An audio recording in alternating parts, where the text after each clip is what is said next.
নমস্কাৰ এই মুহূৰ্তত অসমৰ লাখ লাখ কৃষকসকললৈ দিবলৈ ওলাইছো ডাঙৰ খবৰ যিসকল কৃষকৰ নাম পিএম কিষাণ আঁচনিত অন্তৰ্ভুক্ত হৈ আছে সেইসকল কৃষকৰ বাবে ভাৰত চৰকাৰে আজি ৰিলিজ কৰিলে পিএম কিষাণ আঁচনিৰ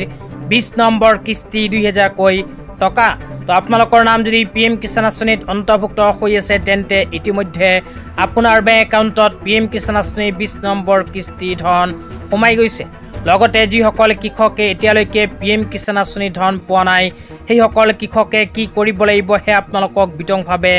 জনাই দিম অনুগ্ৰহ কৰি ভিডিঅ'টি স্কিপ নকৰি চাই থাকিব লগতে ভিডিঅ'টি শ্বেয়াৰ কৰি আপোনালোকৰ বন্ধুবৰ্গক চোৱাৰ কাৰণে সুযোগ প্ৰদান কৰিব তো আপোনালোকে মোবাইল স্ক্ৰীনত চাব পাৰিছে ভাৰত চৰকাৰে আজি পিএম কিষাণ আঁচনিৰ 20 নম্বৰ কিস্তি 2000 টকা প্ৰদানক লৈ এনেকৈ এখন আপডেট আগতীয়াকৈ প্ৰদান কৰিছে তো ইয়াতে উল্লেখ কৰা অনুযায়ী ভাৰত চৰকাৰে আজি 20,500 কোটি টকা পিএম কিষাণ আঁচনিৰ হিতাধিকাৰীসকলৰ বাবে ৰিলিজ কৰিছে তো আজি দিনৰ 11টা বজাৰ পৰা ভাৰতৰ প্ৰধানমন্ত্ৰী শ্ৰী নৰেন্দ্ৰ মোদী ডাঙৰীয়াই উত্তৰ প্ৰদেশৰ বানাৰসীৰ প্ৰায় পিএম কিষাণ আঁচনিৰ 20 নম্বৰ কিস্তি ধন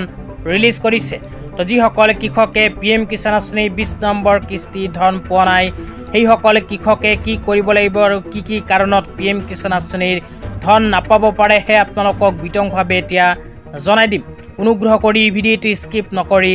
চাই থাকিব তো এতিয়া প্ৰথমে আপোনালোকক জনাইছো কৃষকসকলে কি কাৰণত পিএম কিষাণ আঁচনিৰ ধন নাপাব পাৰে তো আপোনালোকে যদি পিএম কিষাণ আঁচনিত আবেদন কৰিছিল কিন্তু আবেদন কৰাৰ পিছত এইবোৰ কাম কৰা নাই তেন্তে সেই ক্ষেত্ৰত আপোনাৰ বেংক একাউণ্টত পিএম কিষাণ আঁচনিৰ 20 নম্বৰ কিস্তি ধন নোসোমাব তো কামৰ ভিতৰত প্ৰথমে ইয়াতে কোৱা হৈছে বেংক একাউণ্টৰ লগত আধাৰ কাৰ্ড লিংক 2 নম্বৰত কোৱা হৈছে EKYC 3 নম্বৰত কোৱা হৈছে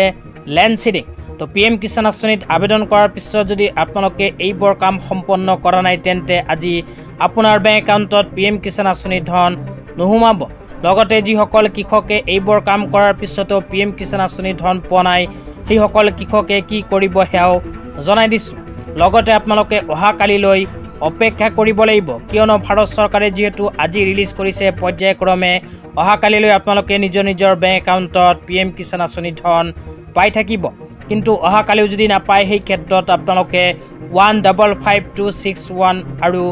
011243000606 এই দুটা ফোন নম্বৰৰ ভিতৰত যিকোনো এটা ফোন নম্বৰত ফোন কৰি আপোনালোকে